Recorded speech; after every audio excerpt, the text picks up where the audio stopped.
నారాయణీయం 5వ దశకం విరాడ్ పురుష ఉత్పత్తి. వ్యక్తావ్యక్తమిదం న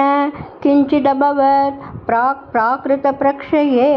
మాయాయాం గుణసామ్యరుద్ధ వికృతౌ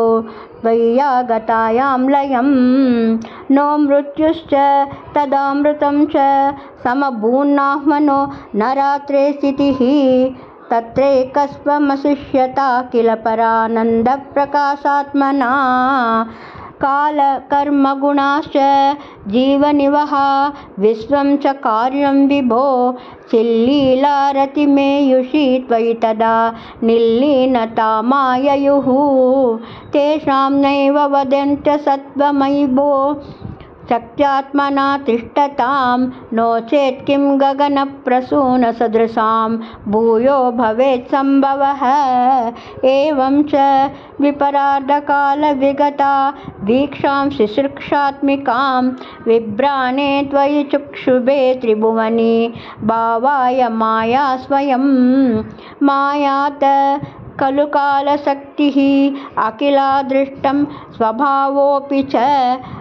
ప్రాతుర్భూయ గుణాన్ వికాస్య విదదుః తస్మాత్ సహాయక్రియాం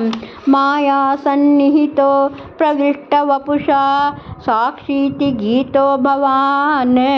భేదైస్తాం ప్రతిబింబతో వివిశివాన్ జీవోపి నైవాపరః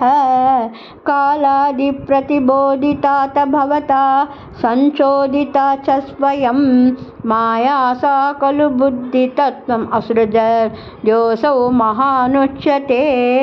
తత్రాసౌ త్రిగుణాత్మకోపి చ మహాన్ సత్వప్రధాన స్వయం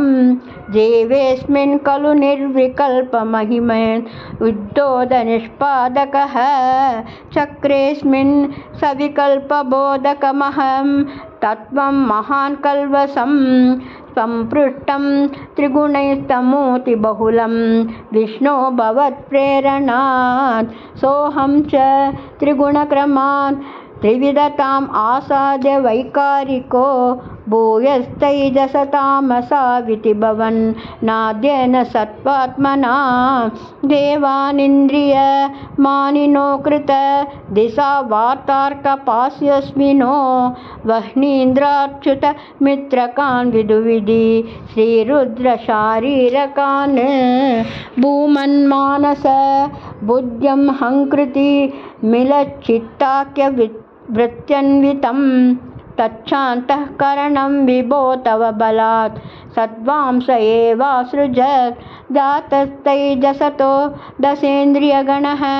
తత్తామసాంసాత్ పునః తన్మాత్రం నభసో మరుత్పురపతే శబ్దో జనిత్వద్బలాత్ శబ్దాత్ వ్యోమ తతః ససర్జిత విభో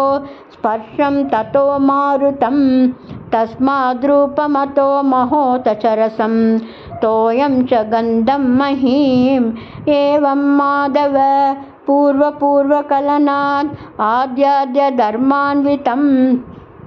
బోధగ్రామమిమం త్వమేవ భగవన్ ప్రాకాశయస్తామసాద్ ఏతే భూతగణాస్తతేంద్రియగణా దేవాస్త్రజాతా పృథక్ నోషే కుర్భువనాండ నిర్మితివిదౌ దేవైరభిభిస్తదా త్వం నానావిధ సూక్తిభిర్నుతగుణస్తత్వాన్యమూన్యావిషం శ్రేష్టాశక్తిముదీర్యతాని ఘటయన్ హైరణ్యమండం వ్యధీః అండం తత్కలు పూర్వసృష్టసలిలే తిష్టత్సహస్రం సమాః నిర్బిందన్న కృతాశ్చతుర్దశ జగద్రూపం విరాడావయం సాహస్రైకరపాదమూర్ధనివహైర్నిశ్శేష జీవాత్మకో నిర్భాతోసి మరుత్పురాధిపసమాం త్రాయస్య సర్వామయాత్. గురువాయూరప్ప చరణం. సర్వత్ర గోవిందనామ సంకీర్తనం. గోవింద గోవింద.